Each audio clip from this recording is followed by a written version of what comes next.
Hi everyone, this video is about the AlphaTop Green751, my completely brandless, generic Pentium 75 laptop that I couldn't get working right. In a video that no one watched, we tried to assemble a bunch of parts into this laptop and it had issues with power cycling in the BIOS. It had problems where it would fail to detect the CPU properly.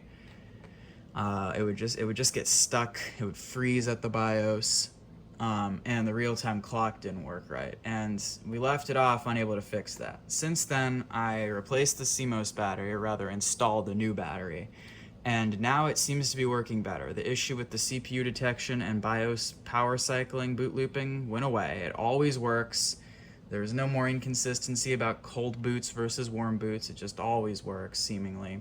Knock on wood. And the real-time clock seems more inconsistent. Is today actually the 8th?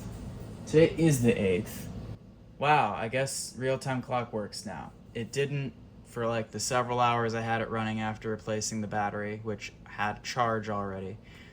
Because this uses one of those Vardas. But now I left it off and unplugged for a day and it's working. So I guess real-time clock is fixed. I don't know, but I'm not gonna question it. So this thing fully works now, except for the parallel port, which has broken vias going into it on the motherboard from the old clock battery, which leaked. So besides the parallel port, and the floppy drive, which is dead, this laptop is fully functional. So what are we doing today? Well, you read the title. I managed to find a TFT screen, and that is going to be a huge improvement for this thing because really, this laptop is a pretty good candidate for a DOS gaming machine, and I'll tell you why. Mainly, it's just that the Actimatrix screens it optionally shipped with were 640 by 480, which means no weird scaling or really black borders. You still might have some on top and bottom, but not at the sides. And this is an 800 by 600 panel, and this thing doesn't do scaling right at all. What you're about to see is the scaled version, which is just stretching it vertically, and that's the normal. It's weird, and some of that might be due to the BIOS thinking it's a 640 by 480 screen attached still, because if you noticed, it looked all glitchy in BIOS, but now looks fine. Yeah, the BIOS still thinks it has a 640 by 480 screen, so I don't know. But hopefully that won't be a problem since our replacement screen is 640 by 480. So there's that, and then it also has an ESS 1688 in it, a good keyboard, the speakers are good, so this could be a great DOS gaming machine if only it had an Actimatrix screen. And if you did watch my original 2 videos on this thing, I got it in a big parts lot with 3 screen assemblies. And one of them is the one I have in here now, which is Passive Matrix 800 by 600. One was Passive Matrix 640 by 480. And the other one was Active Matrix 640 by 480. But that one had a cracked, broken screen, so I needed to get a replacement LCD. And it's very important that I had the whole assembly because on these old laptops that ship with multiple types of screens, the cable and maybe also the inverter board, depending on, but usually the cable is different. Always the cable is different, pretty much. And so if I only had this screen assembly, I couldn't just swap this LCD in. I need to have the whole assembly, which we do. So the plan for today is we're going to install this LCD and then see how well this thing does at its full potential in DOS. And then if it works well, I'll be very happy. So with that, I'm going to go ahead and shut this guy down.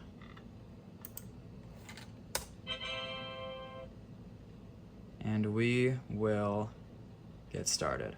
Alright, so the first step here is just going to be to get this display assembly off. While I'm taking this apart, I'm going to tell you about a couple of the things that I've done on this computer since those 2 videos. And the first thing I did is I got over my fears and I took the battery that was heavily leaking out of the bag that I got the battery in. Thankfully, it was stored separately, and I gutted it. You can see where the battery leakage actually discolored the plastic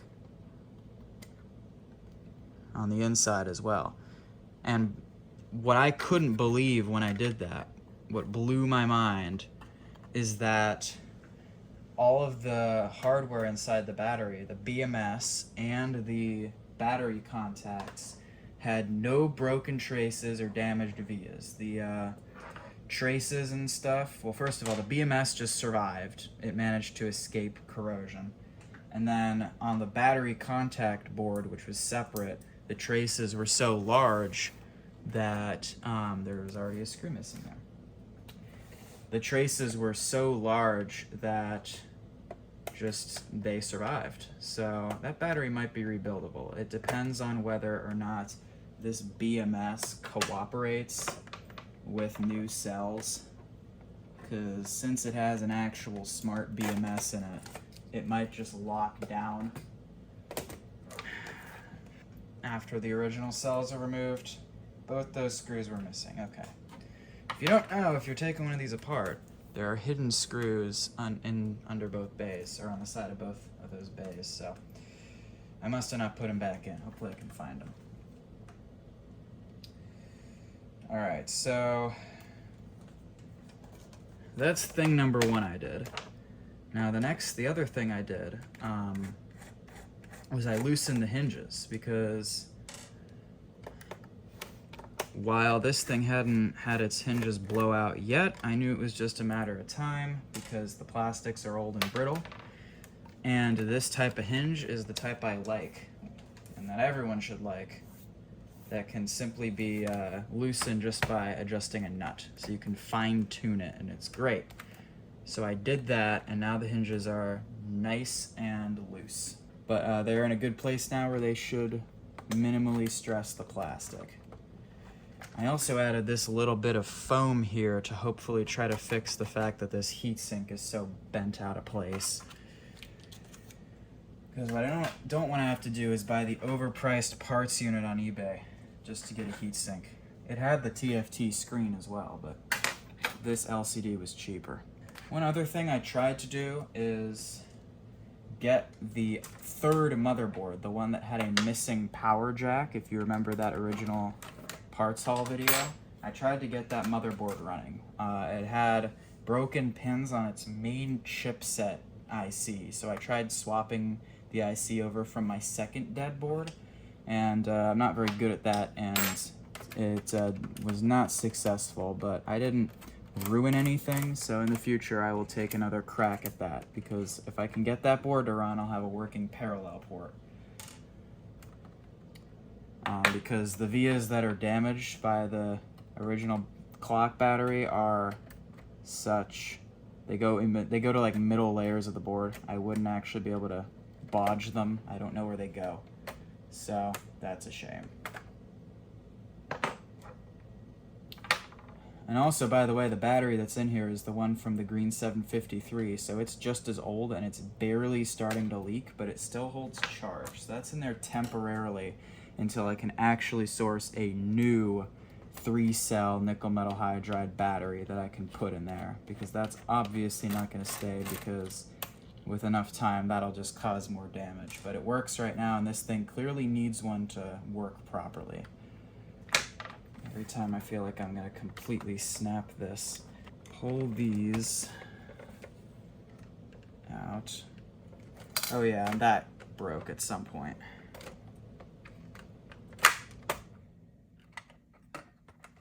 Alright, now I gotta haul out the active matrix screen assembly.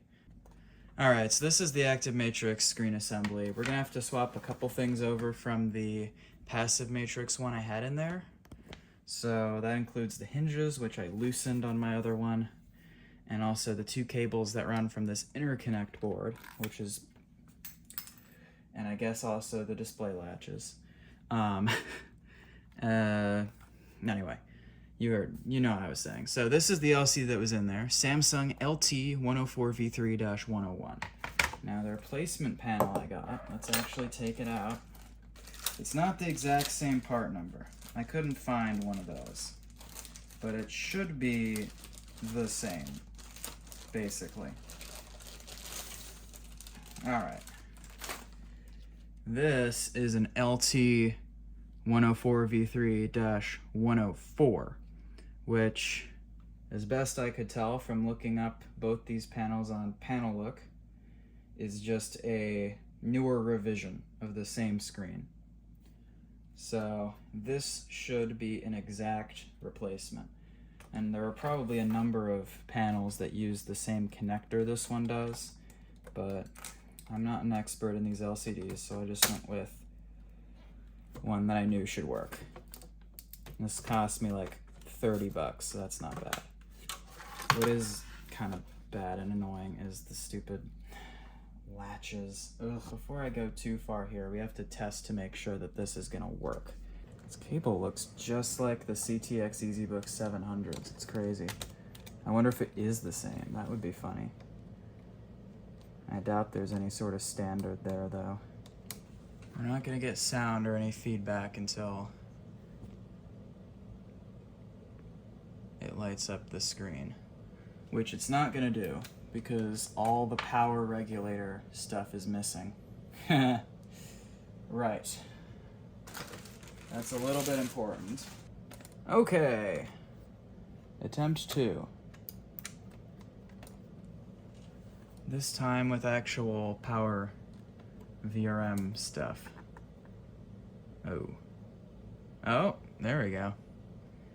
Screen looks good. It's displaying a picture. And the BIOS seems to be happy with it, which is part of what I was worried about, because I'm wondering, are there switch settings or something? Because the board thinks it's running a 640x40 display, which makes me think I'd either have to reflash the BIOS, which we have. We have the BIOS image, the BIOS update for this laptop. It's been preserved, and it's a single thing. It's not like some 90s laptops where it was like, all right, here's the BIOS you download if you have this screen, here's the one if you have that screen, because some laptops work that way.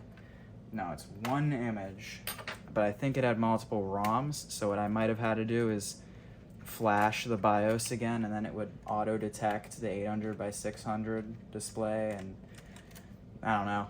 Or there are also a few switches here, right here, which might possibly be for like LCD settings, because some other laptops did that. But they're nowhere near the screen. There's another bank of switches near the screen, but that's for CPU speed. Although some of them do stay the same for all CPUs, so I wonder if some of the switches might be for LCD. I don't know, but this one's working, so I'm not gonna worry about it.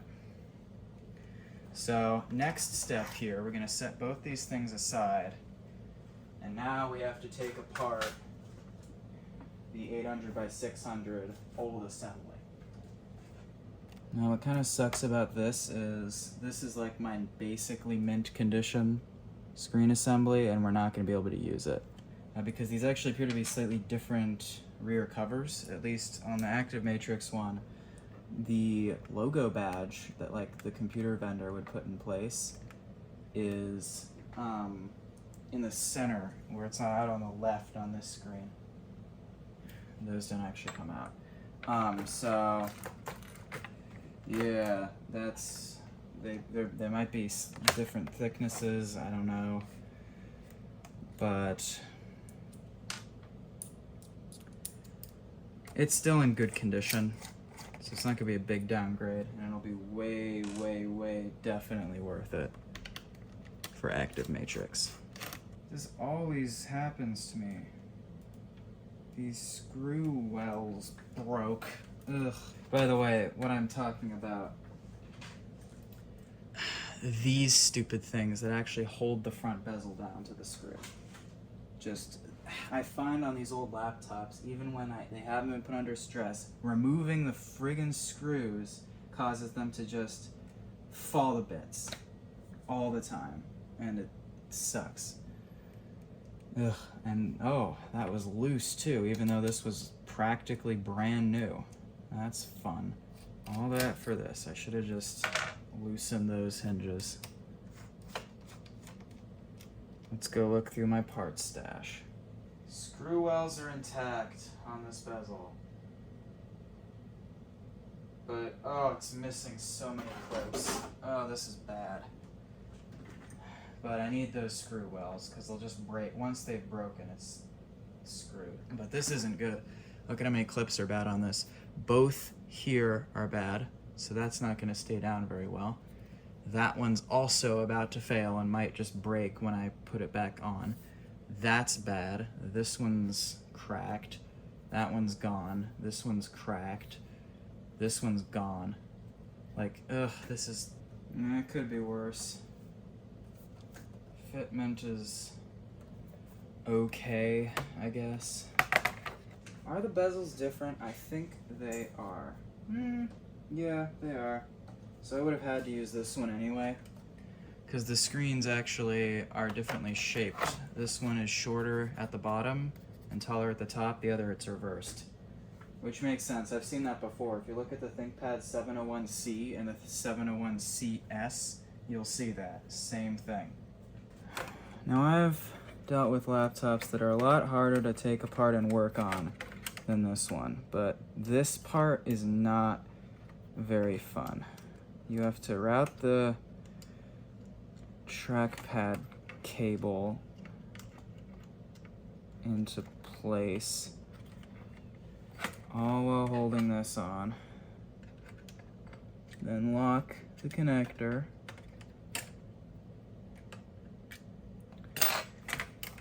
Then this is even easier because I already snapped that one of the last times I had this apart. Then you have to route this cable underneath this metal bit, and then you have to reconnect the microphone. And then once that's done, you make sure these front clips are snapped. Then set this down, mindful of any clearance issues. It's pretty much back together. Enough for us to, well, hopefully, we tested it before, so it better work. Come on. I'll be annoyed if it doesn't. All right. Let's see. All right. Posts. Looks great. Need to actually get a hard drive in there. If only I had more than 8 megabytes of RAM. That sure would be good. But it's proprietary. That's the one downside to this thing. There we go. LCD looks great. Not on camera because cameras suck recording LCDs with this Murray pattern, but we're all good to go. Let's see how it does in DOS games. I wonder if it's going to vertically stretch or not. I'm thinking it probably will, based on the behavior it was doing with the old screen. It's probably controllable. It's just interesting because it didn't know it had a 800 by 600 screen attached. Let me see what happens if I do this. Nothing yet. Oh yeah. And that does do what I expected. So you can play it vertically stretched or true aspect ratio. I wish I hadn't messed that up by using the driver that I know doesn't work that they supplied for the trackpad. I can't get rid of this. I don't know how. I could always reinstall. Windows still thinks we're 800 by 600 though. Now we have the opposite problem. Much better. Mostly.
do have Keen and Wolf 3D on here. I wasn't sure.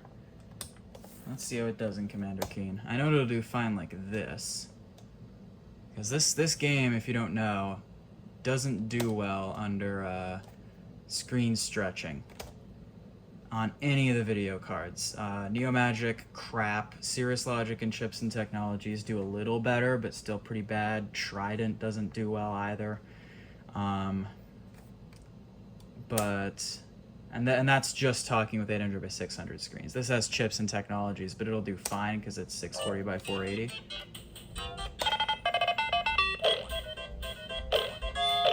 Yeah, and this is normal. This isn't jittery, because that'll happen. Scrolling's fine. And this works fine too. It stretches the vertical aspect ratio a little bit, so you might not like that, but I prefer it this way because it fills the screen. And since it's only stretching vertically, it doesn't mess with smooth scrolling. So, yeah. And it's also, the speakers on this thing are also loud. A lot of them are, on these laptops, are really quiet. And so like, the menu music in Wolfenstein 3D, for example, will just be really quiet. You can hear it fine here. So, that's another thing to look out for in laptops. I wonder if Lemmings is still slow. Because that's the one issue I found with this thing. Lemmings plays back sound slow. On the first level only. Then it's fine. No, it's fast now. Wow. So that issue was somehow related to the screen. Because that's the only part that's changed. That is funny. It must have been something in the video.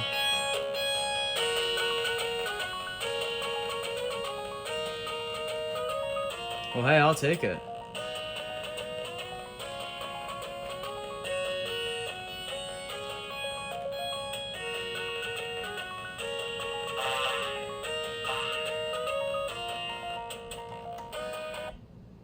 Well, I think this is now going to be one of, if not my favorite DOS gaming laptop. Its only competition is my K-Poc 8500M, which is a newer one. It's a Pentium 2, but it has AGP graphics. It can scale properly, and it's pretty sweet because it does MIDI, and I mean, it's objectively better than this. But for the pure experience on a older hardware like this is about as good as you're going to get. Because, I mean, look at that. Beautiful. Active Matrix. AlphaTop built a good machine here. They really did. I don't have any complaints about the hardware of this laptop. The only stuff that I don't like about it is time related. So the plastics and the leaky battery. They pretty much nailed everything else. It's a good computer. Anyways, that's going to be all for today. I hope you enjoyed this video, as for the future plans for this, I want to replace the floppy drive, which is a common TAC, so it'll be easy to fix, and if I can get a proper non-bent heatsink, that would be great, but I'm not paying $70 for the parts unit that's dead on eBay just for that. That is not worth it. Oh, we can use clouds now, because there's no stretch option in Windows 95, and I couldn't before. Ah, beautiful. I love this laptop.